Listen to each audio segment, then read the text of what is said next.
बनाएगा इनके टैंक? कौन बनाएगा इनके? वो चाइना से बनवाएंगे फिर ये ठेका देगी।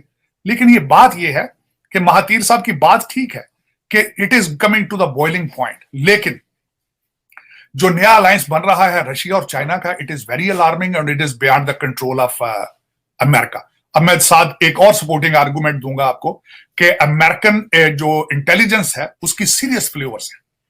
पहली फ्लेवर इराक में हुई थी उनकी, जब इनको ये रिपोर्टें दी गई थी कि you will be received as a liberator, लेकिन वहां पे इनके गले में हार किसी ने नहीं डाले थे। एक पहली फ्लेवर वहां हुई, फिर इनकी दूसरी फ्लेवर अगले दिन अफगानिस्तान के अंदर हुई, वो भी इंटेलिजेंस फ्लेवर। इन्होंने कैलकुलेट किया था कि तालिबान जो है वो इतने महीने में टेक ओवर करेंगे काबुल, लेकिन अगले 7 दिन के अंदर वहां पहुंच गए थे। तीसरी इनकी फ्लेवर हुई है ताइवान के अंदर। अमेरिकन आर्मी जनरल्स ने कहा था कि Kyiv will fell down in 3 days, वो आज भी खड़ा। तो दर हकीकत अब अमेरिका अब सकत नहीं रखता कि ही can protect their own foreign policy और they can protect their allies. Russia, Saudi Arabia China के ब्लॉक में जा रहा है, हालांकि सऊदी अरेबिया अभी तक दहरान में इनकी अपनी छावनी है, हर चीज। अब इनके Europe directly talking to Russia, क्योंकि रशिया उनकी एनर्जी का सोर्स है। आज रशिया अपनी पाइपलाइनें बंद करे, यूरेनियम की सेल बंद करे, जो यूरोप है वो सर्दी से मर जाएगा ठिठर के। तो दर हकीकत अब एलाइज भी छोड़ते जा रहे हैं। They are not relying on American foreign policy, क्योंकि अमेरिका की अपनी प्रायोरिटीज कुछ और है।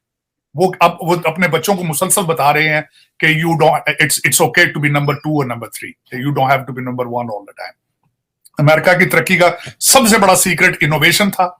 18वीं सदी की सारी इन्वेंशंस देख लें, जहाज से लेकर आप हर चीज की तो यहां से बनती थी। अब वो इनोवेशन का गेम खत्म हो चुकी है। आप बड़े MIT में जाएं, हार्वर्ड में जाएं, तो वहां पे चाइनीज और इंडियन बच्चे बैठे हैं। अमेरिकन को कहा जा रहा है कि आप ईट शीट पिए, आप पार्टी करें, you are, it's okay, you don't have to be number 1 all the time. तो ये इस फिलॉसफी के इस ट्रेंड के नीचे, और अगर स्कूलों में देखा जाए तो इस वक्त सोशलिस्ट माइंड के प्रोफेसर हैं, मुसलसल लिबरलिज्म प्रमोट करते हैं। इस वक्त डायलॉग क्या चल रहा है वेस्ट के अंदर, मैं महातीर साहब की चीज को एक आखिरी सपोर्टिंग आर्गुमेंट दूंगा। इंग्लैंड के अंदर एक कमीशन बना दिया गया है, चर्चों ने मिलकर बनाया है, टू फाइंड आउट कि अदर गॉड वाज मेल और फीमेल। अब इनकी प्रायोरिटी उन चीजों पे, इनकी priority is not towards the science. Okay, ठीक। साजिद साहब, एक तीसरे टॉपिक की तरफ बढ़ते हैं, आखिरी टॉपिक हमारा, और बड़ा ही गंभीर किस्म का टॉपिक है ये। तो सर, इसमें मैं देख रही हूँ कि वॉइस ऑफ अमेरिका से लेकर और BBC तक ये वाली खबर पब्लिश हो रही है और इसके ऊपर लिखा जा रहा है। खबर क्या है? पाकिस्तान में भी इस पे बात हो रही है। वो ये है कि 2 से 3 लोग ऐसे हैं जिसमें कि खालिद रजा और बशीर अहमद और इसके अलावा मिस्त्री जाहिद इब्राहिम, ये कह रहे हैं कि ये वैसे तो नामालूम अफराद या किसी ने मोटरसाइकिल इस तरीके से उनकी जो है वो हलाकतें हुई हैं, और इनके बारे में ये लिखा जा रहा है कि ये साबिक कश्मीरी मुजाहिदीन, जो जिनको हम कहते थे जिहादी, वो ये हैं जिनको मारे गए। तो अब ये सवाल उठ रहा है कि इनको कौन मार रहा है, और ये इसमें कही जा रही है बात कि दरअसल क्योंकि इनके पीछे जो है वो राह थी, तो वो राह का ही हाथ हो सकता है। तो सर, मेरा आपसे सवाल ये होगा कि हमारी घर घर में राह मटर गश्त कर रही है, फिर रही है, और तो हमारी नंबर 1 एजेंसी कहाँ पर है? नहीं, मेरे ख्याल में तो इनको एक ये भी कहना चाहिए कि हमें राह ने कहा था कि इतने $1 मिलियन लंदन ले जाएं, हमें राह ने कहा था कि दुबई में प्लाजा बना लिया जाए, हमें राह कहता है कि आपके बच्चे इंग्लैंड और अमेरिका पढ़े। मेरे ख्याल में ये इनको वो भी चाहिए, क्योंकि हर चीज को राह पे लगाते हैं, हर चीज को CIA पे लगा दिया जाता है, मुसाद पे लगा देते हैं, खुद पता नहीं सो रहे हैं ये क्या कर रहे हैं, पता नहीं क्या है, इनको नशा किस चीज का है। लेकिन मुझे जो सबसे ज्यादा अफसोस है वो ये है कि इनमें जब हिजबुल मुजाहिदीन के कमांडर जो बशीर अहमद पीर साहब पिंडी में हुए थे, जिनका जलसा किया गया जनाजे पे, वहां पे सैयद सलाहुद्दीन साहब आके भी बोले, मौलाना सईद भी वहां पे बोले, और जो मुझे मैं जिस पे अभी भी I am trying to do research, उनके साथ कोई मिलिट्री गियर में, पता नहीं, मैं ये नहीं मालूम हो रहा कि वो either they were serving soldiers, लेकिन वो इतनी प्रोटेक्शन स्टेट सपोर्टेड उसको क्यों दी जा रही थी। मैं I am looking into it, क्योंकि वो क्या है, और फिर उसको प्रोपोगेट किया गया है।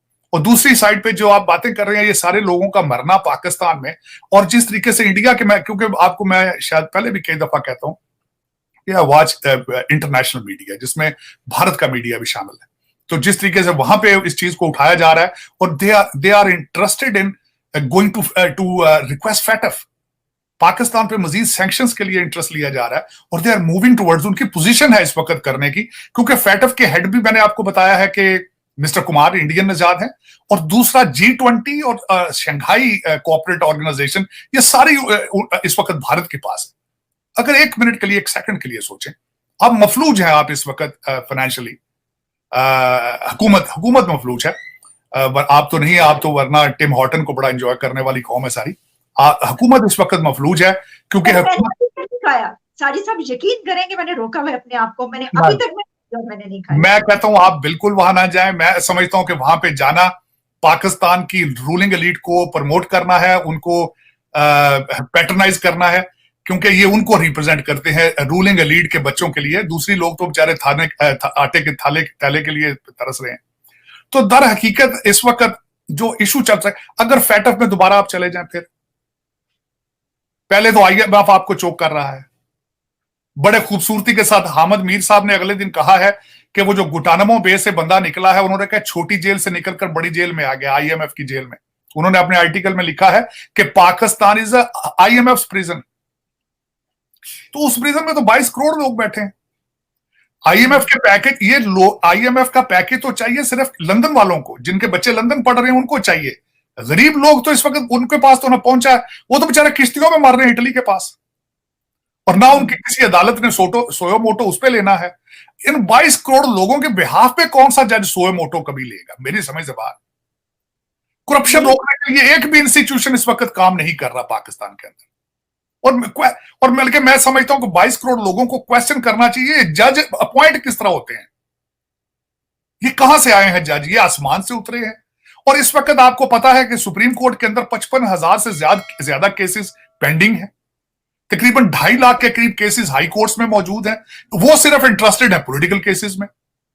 आप देखें किस तरीके से लाहौर के हाई कोर्ट सुबह से शाम तक जजेस आधी रात तक बैठे रहते थे, इमरान खान साहब के इंतजार करते हुए।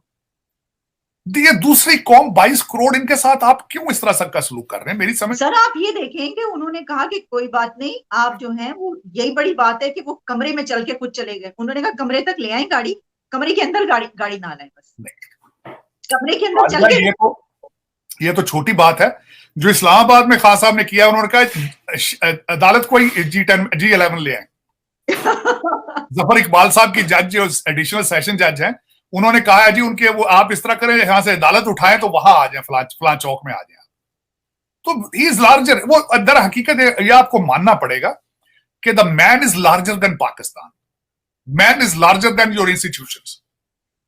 और इस क्या बात है कि वो लोग इस तरह के बेस्पराइज हो चुके हैं, पता नहीं। ये एची सोनिया, इस वक्त जो जजेस हैं आपके सुप्रीम कोर्ट में, ज्यादा तो एची सोनिया नहीं है, और ज्यादातर ये बाहर के पढ़े लिखे लोग हैं। साजिद साहब ना करें, प्रोग्राम चलने दें आप हमारा। क्या हो 5 के नाम ना ले, इस तरह ना करें। मैं नाम नहीं लूंगा, सुप्रीम कोर्ट भी नहीं, मैं नाम नहीं लूंगा, लेकिन उसमें बात ये है कि ये क्या है, हमारे किस्मत में क्या वजह है? हमारे यहाँ पे कोई, सारी दुनिया राइट साइड पे जा रही है, हम लेफ्ट साइड पे जा रहे हैं। अब तो ये तो जरूरी होता था। नहीं, इस वक्त तो आपके पठान भाई जो है वो भी राइट साइड पे जा रहे हैं। उन्होंने भी अपने आर्मी की छावनीज के अंदर जो आर्मी बेसिस है, वहां पे उन्होंने ट्रेड सेंटर्स बनाने शुरू कर दिए हैं। लेकिन आप जो है वो मुसलसल अमल बिन मारूफ और कहते हैं ये सियासत नहीं, जिहाद है। आप पता नहीं क्या आप फैसिनेट करते हैं, हालांकि जिहाद आपके DNA में नहीं है। आलिया, आप कभी देख लें, पंजाब के लोगों ने, या सारे ये लोग हैं, इन्होंने कभी किसी रेबेल किया हो किसी फॉरेन इन्वेडर के सामने? तो जिहाद किस तरह करेंगे यार? ये जिहाद कहते, इनको जिहाद के स्पेलिंग के नहीं पता, इनको पता नहीं है कि जिहाद मीनिंग्स ऑफ जिहाद। सर आप जो हमने आखिरी खबर पे बात की, अब तो वो खबर देख के लग रहा है कि घर घर जहाद यहाँ पे राह कर रही है। नहीं, राह बिल्कुल राह नहीं कहा था, आपको मजबूर किया था कि आप अपने बच्चों को लंदन ले जाएं, वहां पढ़ाएं और इतने मिलियंस डॉलर लूट के वहां पे ले जाएं। राह नहीं कहा था। अकॉर्डिंग टू डिफेंस मिनिस्टर के, ये फला जो ब्यूरोक्रेट है, उसकी बच्ची की शादी पर 1 अरब 20 करोड़ की सलामियां दे दें, ये भी राह का एजेंडा था।